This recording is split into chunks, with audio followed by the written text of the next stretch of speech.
You're not allowed to give up hope. We can't afford for people to lose hope. And that hope is not a mood. It's not a prediction that things will go well. It's a duty.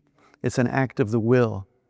So that's the single most important thing, I think, is that we need to take the lesson from Jane and from others that we have no right to say it's hopeless, because this work has to be done, and therefore we continue doing it, fighting for these things, even though it's difficult to be hopeful. It's not impossible.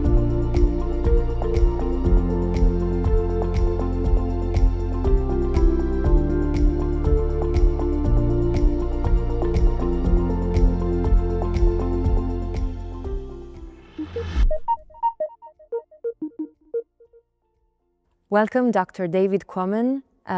It's a real pleasure to host you here on ILBO Live. In recent years, public trust in science has sharply declined, and science and its core values of freedom, humility, and falsifiability are under attack by political leaders. So I would like to ask you, given your expertise and your role, what is the role of scientists and science communicators in defending science from these attacks, and what is their civic responsibility in this?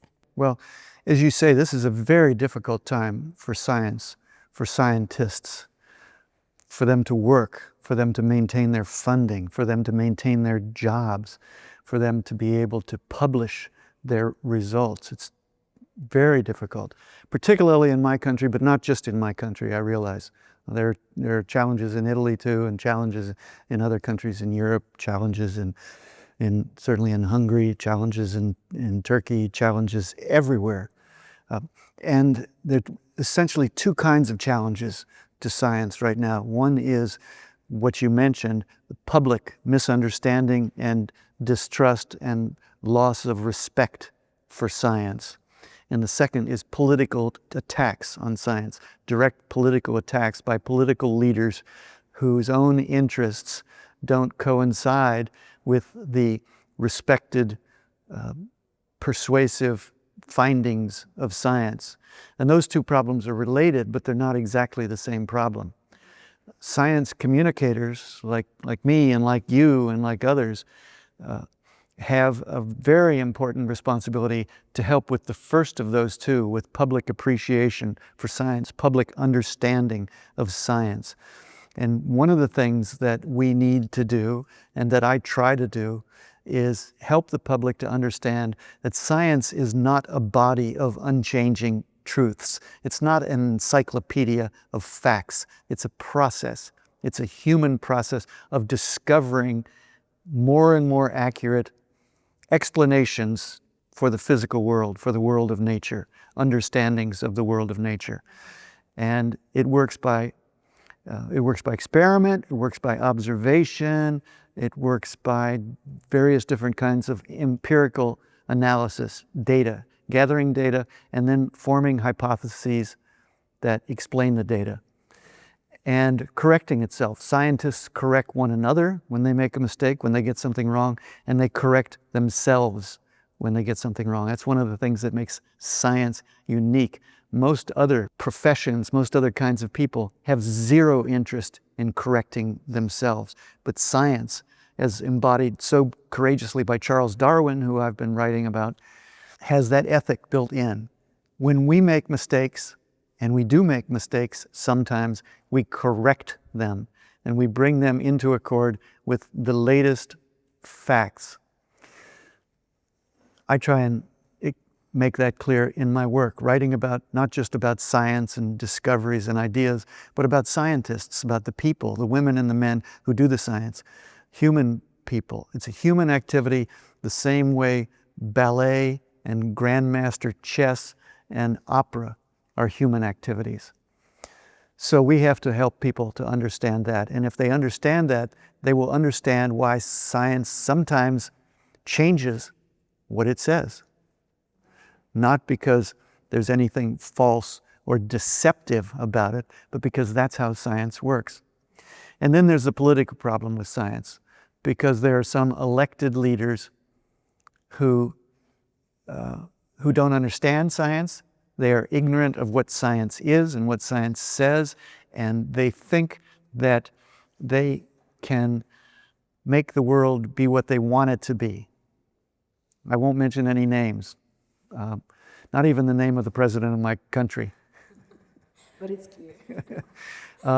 But yes, they just don't understand, and insofar as they do understand, they don't care because they have their own selfish political concerns, so they want science to obey their political mandates.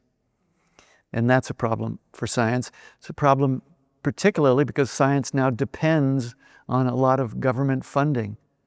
Science is expensive. Science is now collaborative. Big teams of scientists make important discoveries in laboratories that are expensive to run. So that's a problem. And science journalists can't solve that problem except by helping the public to understand, because the public, besides being readers, are voters. So we play a role that way. But scientists themselves have to take the leadership in fighting back against political pressure that would silence them. And sometimes that means quitting their jobs. Sometimes that means losing their laboratories. Sometimes that means tremendous sacrifice by them. I'm enormously sympathetic with that. And as a person who writes about science for the general public, I will try to write about that, the costs to science in an anti-science era, as well as what science is still able to say. The public discourse in recent years has mainly focused on climate change, which is depicted as the overarching crisis of our time. But we sometimes overlook another very important crisis, which is the loss of biological diversity, which is as impactful on society and economy as climate change. So given your expertise and your extensive focus on biodiversity loss and measures of protection and restoration, what do you think are the most urgent measures in this field, and do you think we have the means to meet the global international targets for both conservation and restoration in the next few years?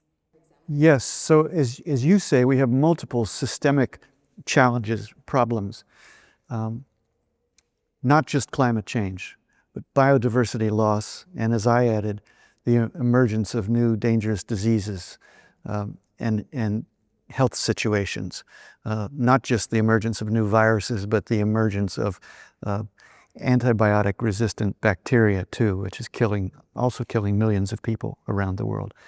I think about it this way, and I've said this before. Some people now are inclined to say, well, we have a big problem, it's climate change. Climate change is hurting everything. Climate change is destroying the world. Climate change is our #1 problem, and there are some problems like biodiversity loss that is part of that. Climate change is the ultimate problem. And I say, no, that's wrong. That's wrong. There are 3 separate problems, and I've used this analogy before. I think of them as 3 rivers of trouble.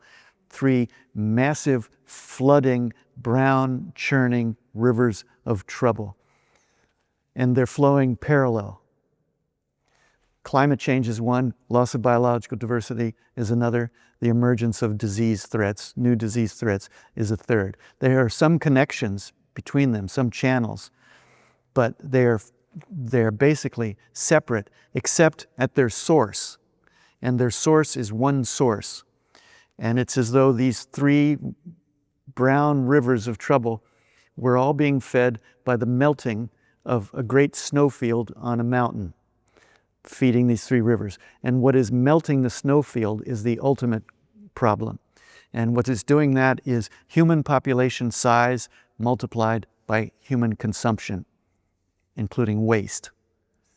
And that is melting the snowfield and feeding the river. So we have to think about it that way. We can't solve any of those problems if we're not thinking about human population size multiplied by consumption. If we think about that, then we can do some things that will mitigate those problems.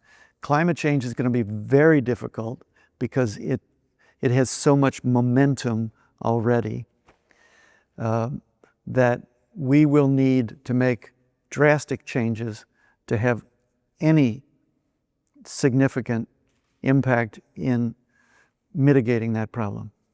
Loss of biological diversity, it's been proceeding for 300 years, 400 years, but much more so in the last 100 years, and particularly the last 40 or 50 years, because of the growth of human population and the growth of consumption.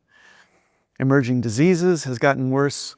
I talked about that in the lecture that I just gave, and one of the reasons it's gotten worse is that there are more humans doing more consumption, causing more disruption of natural ecosystems within which live animals that carry viruses that are potentially dangerous to humans. So we can deal with that third problem, the emerging diseases, more easily perhaps than the other two problems. We can do it with science, we can do it with restructuring agriculture, we can do it with cutting down our impact on diverse ecosystems so that there is less disruption and less spillover of new pathogens into humans.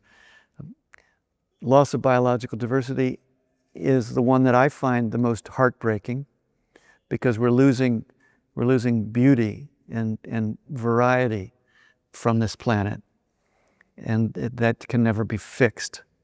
As others have said, and I've been writing about the biodiversity loss crisis for 45 years. When I first started as a journalist, it's one of the first things I started writing about. 45 years, and it's just gotten worse. But there are some things that can be done about that. Some things that can slow the loss of biological diversity, can increase our ability to protect wild ecosystems, wild nature, even while we are taking care of humans who are hungry, who are needy. And I write about some of those situations in my book, The Heartbeat of the Wild, Il cuore selvaggia della natura.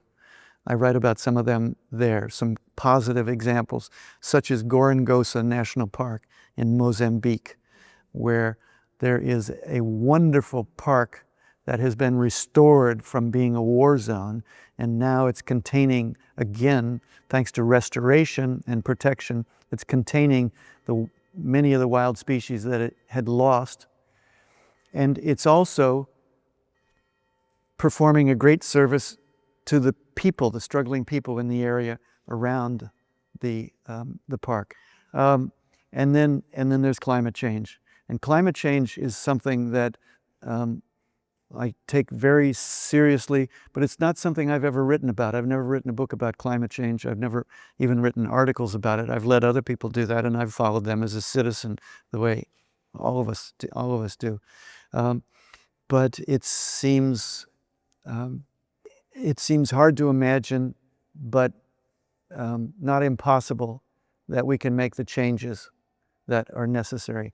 For all of these three problems, one of the things that's most necessary is that people keep trying, people keep fighting. And for people to keep fighting, people have to have still hope, the great word hope. Now, as you and I are having this conversation, Jane Goodall has just died a week ago. Jane Goodall was a friend of mine, and one of the things that I'm doing right now as I travel is writing an obituary for National Geographic magazine about Jane. One of the most important and valuable things that Jane did was talk about hope. I think 5 of her books contain the word hope in the title. She was absolutely firm on the fact that you're not allowed to give up hope. We can't afford for people to lose hope, and that hope is not a mood, it's not a prediction that things will go well, it's a duty, it's an act of the will. So that's the single most important thing, I think, is that we need to take the lesson from Jane and from others that we have no right to say it's hopeless, because this work has to be done, and therefore we continue doing it, fighting for these things, even though it's difficult to be hopeful. It's not impossible. Speaking of hope, there is an issue that we as journalists may experience when constantly facing and reporting on this systemic crisis, which is experiencing a sort of fatigue or even burnout. So have you experienced this? And what are your strategies and motivations to keep going? You have to be capable of joy. You have to be capable of hope in a time of darkness, but you also have to be capable of joy in a time of darkness. You take joy where you can find it. You have to remain capable of laughter. I mean, in my work, I write about some very serious things. I write about biological diversity loss in my book, The Song of the Dodo, among other places. I write about horrible infectious diseases in Spillover and other books. And now I've got this book about cancer. I still like to try and make people laugh. Even when writing about serious things, sometimes it's important to make a joke, to try and make people laugh, because that's part of what makes life bearable, is being able to laugh. And I have other models for that. Not so much Jane Goodall, not so much Edward O. Wilson, who was another great leader in this area, and somebody I was privileged to know as a friend. But there was a writer named Edward Abbey, who wrote about wildness and deserts in the US. Famously, he wrote a book called Desert Solitaire, which was one of the first books of nonfiction that I read 55 years ago, when I was starting to move from being a literature student and a fiction writer to being a nonfiction writer. Desert Solitaire by Edward Abbey. And he was a rascal. He was a rogue. He was cantankerous. He was inconsistent. He was even, probably you could say, reprehensible in certain ways. But he was a terrific writer, and he cared about the world of wild creatures and wild places. And he remembered how important it was sometimes to drink a beer and sometimes to laugh. So Edward Abbey is a great paradigm to remind us of that. Towards the end of your book, The Heartbeat of the Wild, you talk about individual responsibility, the responsibility that we have on all of our choices and action on a day-to-day basis. And I wanted to ask how that, according to you, interacts with collective responsibility and with political responsibility towards the crisis that we face. It's important to remember that we can't do these things alone. We have individual responsibility. We need to look in the mirror every day and say, what are you doing, either that helps or that hurts? And the decisions that we all make individually have great impact on these. It's not just as a voter. It's not just on political leaders and the heads of organizations that have responsibility for making the right decisions. We all have a responsibility for making the right decisions. So the big decisions that we make in life have impact on melting that snowfield, the individual decisions. For instance, the big three are, first of all, how many children you have, if you have children, how much you add to the population. You need to think about that carefully. What you consume, in particular what you eat, and in particular how much meat you eat. Jane Goodall stopped eating meat when she realized not just that it's cruel to animals, but that it's cruel to ecosystems, because particularly the industrial scale raising of animals for slaughter for food has large environmental impacts. And thirdly, how much you travel. I fly around the world. That's costly. Airplane travel is costly in terms of climate footprint. I have that to answer for. I don't have children, so my carbon footprint ends when I die, completely gone. If you have children, you have to think about that because your carbon footprint continues throughout time. I'm not a vegetarian the way Jane was. I eat less meat all the time, except when I'm in Tuscany. And I try not to travel any more than necessary. Less and less do I travel for pleasure. I travel for work. I travel to talk to the people of Italy, to talk to the world when I'm invited. I travel very little for vacation, for pleasure. But still, I look at myself in the mirror and I say, you're not doing well enough. You're not doing well enough on these things. You need to eat less meat. You need to travel less. Everybody needs to do that. But then it's also important to stay connected to your community. I live in a little community in Montana where I've lived on the same piece of dirt for 45 years. And I know the people, I know my neighbors, and I see them every Friday afternoon. We have a cocktail hour outside every Friday afternoon. Neighbors who are also friends. And we talk about politics, and we talk about movies, and we talk about books, and we talk about what's going on in our lives. We really know one another as people, neighbors who are also friends. And I feel very lucky that way. And then we act politically together. There's going to be a demonstration against that guy who's president. Let's all go. We'll go downtown. We'll carry signs. Let's do that.